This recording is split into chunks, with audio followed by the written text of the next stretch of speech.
Breaking news అమరావతిలో భారీ అగ్ని ప్రమాదం చోటు చేసుకుంది. నిన్న అమరావతిలో రాజధాని పనులన్నీ కూడా పునఃప్రారంభం అక్కడ అయ్యాయి. ముఖ్య అతిథిగా ప్రధాని నరేంద్ర మోదీ గారు అక్కడికి రావడం జరిగింది. అయితే ఎక్కడైతే సభ ఏర్పాటు చేశారో దానికి దగ్గరలోనే ఈ అగ్ని ప్రమాదం జరిగిందంటూ కూడా చెప్తున్నారు. అలాగే ప్రాణ నష్టం ఏమైనా జరిగిందా, అలాగే ఎవరైనా దీని వెనకాల ఒక కుట్ర పన్నారా? ఎందుకంటే అక్కడికి వేల సంఖ్యలో, లక్ష సంఖ్యలో చాలామంది జనాలు వచ్చారు. ఆంధ్రులు ఎన్నో రోజుల నుంచి ఎదురు చూస్తున్నారు ఆ రాజధాని కోసం. మరి దీని వెనకాల ఏమైనా కుట్ర ఉందా? అసలు ఏం జరిగిందా అమరావతిలో? అగ్ని ప్రమాదం చోటు చేసుకోవడానికి కారణాలు ఏంటి?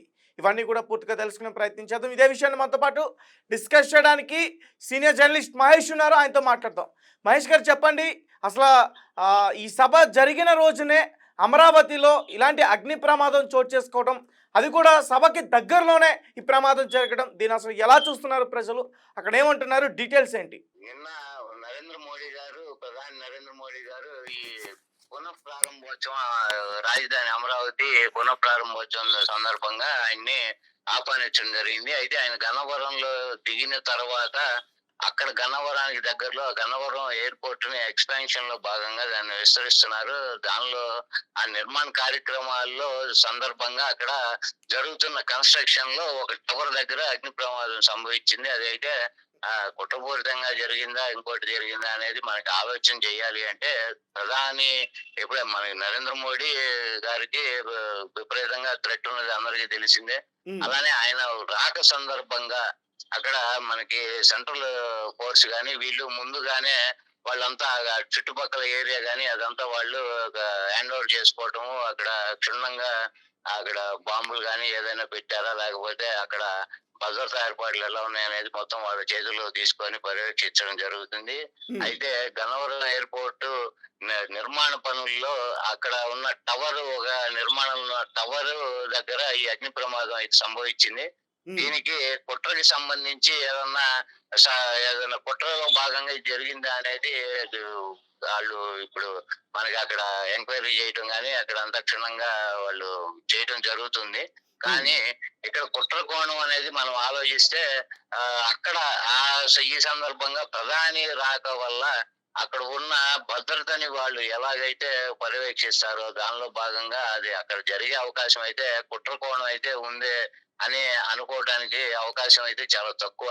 ఇంకొకటి మనకి గన్నవరం ఇప్పుడు మన అమరావతిలో సభ ఎక్కడైతే జరిగిందో దానికి 5 కిలోమీటర్ల దూరంలో మందడం అనే గ్రామానికి దగ్గర ఇది మనకి సీడ్ ఫ్యాక్టరీ రోడ్ అంటారు. ఆ రోడ్డు దగ్గర పైపులు తగలబడి, అంటే అవి పైపులు దానికి ఇక్కడ సీడ్ ఫ్యాక్టరీలో మన అమరావతి క్యాపిటల్ ని వీళ్ళు విస్తరిస్తున్నారు. అమరావతి క్యాపిటల్ నిర్మాణంలో భాగంగా అక్కడికి తీసుకొచ్చిన పైపులన్నీ అక్కడ ఒక చోట స్టోర్ చేసి పెట్టడం, ఆ ప్లాస్టిక్ పైపులు అవి అవి తగలబడి అక్కడ అగ్ని ప్రమాదం సంభవించడం జరిగింది. అయితే ఇది సభ జరిగిన దగ్గర నుంచి 5 కిలోమీటర్ల దూరంలో ఉంటుంది మందడం అనే గ్రామం. అక్కడ ఈ ప్రమాదం సంభవించింది. ఈ రెండు కోయిన్సైడ్ అవటం వల్ల కుట్ర కోణం ఏమన్నా ఉందా అనే ఉద్దేశంతో ఇక్కడ ఎంక్వైరీ విచారణ జరుగుతుంది. కానీ ఇవి మనకి సహజంగా చూసుకుంటే ఈ ఎండాకాలంలో గుంటూరు, విజయవాడ ఈ చుట్టుపక్కల ప్రాంతాల్లో మనకి అలానే గుంటూరు జిల్లాలో ఉన్న రెండ్లచింతలు కూడా ఇక్కడ ఎండలు తీవ్రంగా ఉండటము ప్రతి సంవత్సరం అలానే ఉంటాయి. దగ్గర రెండ్లచింతలు అయితే 50 డిగ్రీల సెల్సియస్ కూడా రావటం జరుగుతుంది చాలా సంవత్సరాలుగా. అలాగే ఇక్కడ ఎండలు ఎక్కువ ఉండటం వల్ల తరచుగా ఎండాకాలం ఇక్కడ అగ్ని ప్రమాదాలు ఈ చుట్టుపక్కల జిల్లాల్లో జరగటం, కృష్ణా, గుంటూరు జిల్లాల్లో అది సహజంగా జరుగుతూ ఉంటుంది. దానిలో భాగంగానే ఈ అగ్ని ప్రమాదం సంభవించింది అనుకోవచ్చు. అలానే ప్రధాని రాక సందర్భంగా ఇవి జరగటం వల్ల కుట్రకోణం ఉంది అనేది చాలా మంది ఆలోచనగా ఉంది. రైట్, థ్యాంక్ యూ మహేష్ గారు. దీని వెనకాల ఏమైనా కుట్ర ఉందా? ఎవరో కావాలని ఇదంతా కూడా చేస్తున్నారా? ఎందుకంటే ప్రధాని నరేంద్ర మోదీ గారు అక్కడ ముఖ్య అతిథిగా వచ్చారు. మరి ఆయనకి థ్రెటనింగ్ ఉందంటూ కూడా చెప్తా ఉన్నారు. మీరేమనుకుంటున్నారు? అసలు మీరేమనుకుంటున్నారనే విషయాన్ని మాకు కామెంట్ రూపంలో తెలియపరచండి. ఎందుకంటే మనం చూస్తున్నాం నిన్నటి నుంచి కూడా ఈ వార్తకు సంబంధించి ఏదో కుట్ర ఉంది, ఏదో కుట్ర పన్నారు. ఎందుకంటే ఈ అమరావతి ఈ పనుల పునఃప్రారంభ శంకుస్థాపనకి కొంతమంది వ్యక్తుల్ని గెస్టులుగా పిలిచారు. వాళ్ళని కూడా రమ్మని పిలిచారు. వాళ్ళెవరు కూడా రాలేదు. అయితే మనకి తెలుసు అమరావతి మరి రాజధానిగా ఉండడానికి ఇష్టపడని వ్యక్తులు చాలామంది ఉన్నారు. అండ్ ఇంతకుముందు కూడా మాజీ ముఖ్యమంత్రి జగన్మోహన్ రెడ్డి గారు కూడా 3 రాజధానులంటూ కూడా అమరావతిని పక్కన పెట్టేశారు.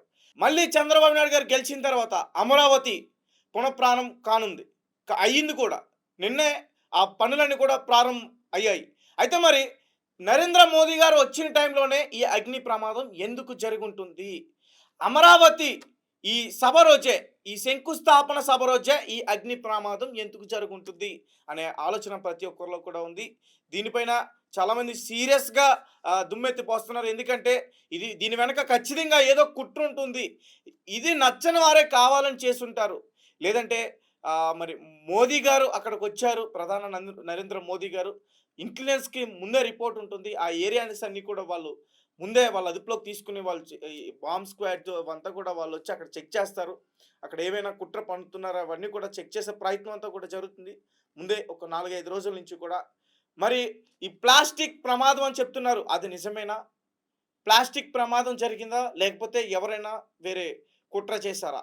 ఈ విషయాలన్నీ కూడా త్వరలోనే తెలిసే అవకాశం ఉంది. ప్రస్తుతం మొత్తం అక్కడ పోలీసులు మొత్తం గూడా అక్కడ మోహరించారు.